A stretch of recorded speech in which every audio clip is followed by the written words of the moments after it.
अक्सर चर्चाओं में रहने वाले यूपी के मुख्यमंत्री और भारतीय जनता पार्टी के फायर ब्रांड नेता योगी आदित्यनाथ के तेवर इन दिनों बदले हुए से दिख रहे हैं।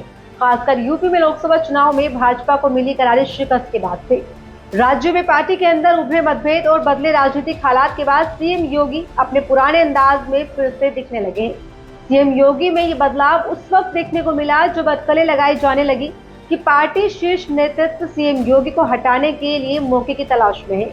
क्या है पूरा मामला, देखिए खास रिपोर्ट। दरअसल बीते कुछ दिनों से सीएम योगी के कुछ फैसलों और तेवर ने संकेत दिए हैं कि यूपी के सीएम योगी अपनी कट्टर हिंदुत्ववादी छवि में फिर से लौट रहे हैं। इस बात को बल तब और ज्यादा मिल गया जब लखनऊ की हिंदू बाहुल 2 कॉलोनियों पंतनगर और इंद्रप्रस्थ नगर में अवैध घरों को तोड़ने के नोटिस पर सीएम योगी ने संज्ञान लेते हुए कहा कि उनके घरों को नहीं तोड़ा जाएगा। हालांकि चंद दिनों पहले ही एलडीए ने अकबर नगर इलाके में कुकरेल नदी के किनारे अवैध रूप से 24.5 एकड़ में फैले 1169 घरों को तोड़ा और 101 व्यावसायिक प्रतिष्ठानों को भी तोड़ दिया।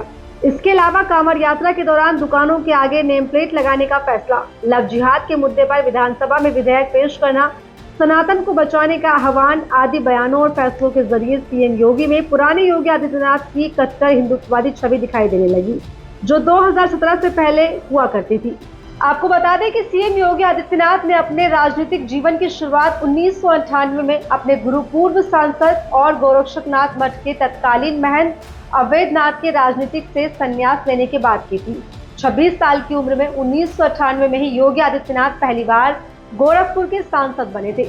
वो उस साल लोकसभा के लिए चुने जाने वाले सबसे कम उम्र के सांसदों में से एक थे। अपनी कट्टर हिंदुत्ववादी और गोरक्षनाथ मठ से जुड़ाव होने की वजह से सीएम योगी देश भर में चर्चा का विषय बने।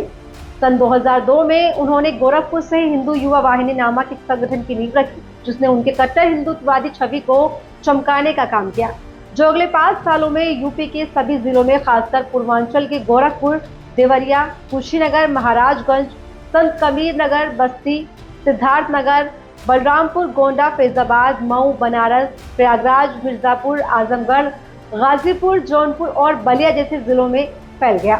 इसके अलावा बिहार में भी ये संगठन मजबूत हुआ। साल 2017 में यूपी के मुख्यमंत्री बनने के बाद योगी आदित्यनाथ ने अपनी कट्टर हिंदुत्ववादी नेता की छवि में बदलाव लाते हुए सबसे पहले अपना संगठन हिंदू युवा वाहिनी को भंग कर दिया, लेकिन हिंदुत्ववाद की अपनी पुरानी छवि को जारी रखा।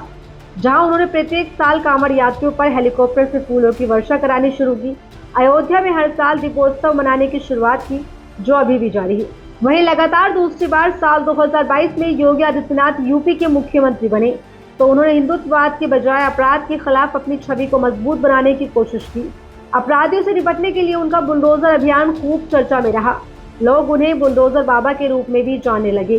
उन्होंने अयोध्या, वाराणसी और मथुरा जैसे हिंदू तीर्थ स्थलों के विकास पर भी ज्यादा ध्यान दिया, लेकिन वाराणसी में ज्ञानवापी मस्जिद विवाद और मथुरा में कृष्ण जन्मभूमि शाही ईदगाह मस्जिद विवाद से संबंधित कोर्ट में चल रहे मामलों पर जब माहौल गर्म हुआ, तब भी उन्होंने टिप्पणी करने से परहेज नहीं किया।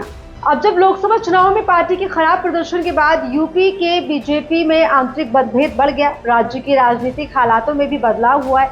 उन्हीं की सरकार में शामिल उप मुख्यमंत्री केशव प्रसाद मौर्य का इशारों में हमला करने के कयास भी शुरू हो चुके हैं कि बीजेपी का शीर्ष नेतृत्व सीएम योगी को हटाने के लिए मंथन कर रहा है। ऐसे में माना जा रहा है कि सीएम योगी अपने खिलाफ बन रहे माहौल के सामने अपनी आवाज बुलंद करने के लिए अपने हिंदुत्ववादी छवि को फिर से धार देने की कोशिश में लगे हुए हैं। बहरहाल अब देखना दिलचस्प होगा कि योगी आदित्यनाथ के तेवर यूपी की राजनीति को किस ओर लेकर जाएंगे। फिलहाल आप इस पर क्या सोचते हैं, कमेंट बॉक्स में अपनी राय जरूर बताइएगा। फिलहाल इस वीडियो में इतना ही। ऐसे तमाम वीडियोस को देखने के लिए बने रहिए मेरे साथ। अगर आपको वीडियो पसंद आया हो तो इसे लाइक करें, शेयर करें और हमारे चैनल को सब्सक्राइब भी कर लें।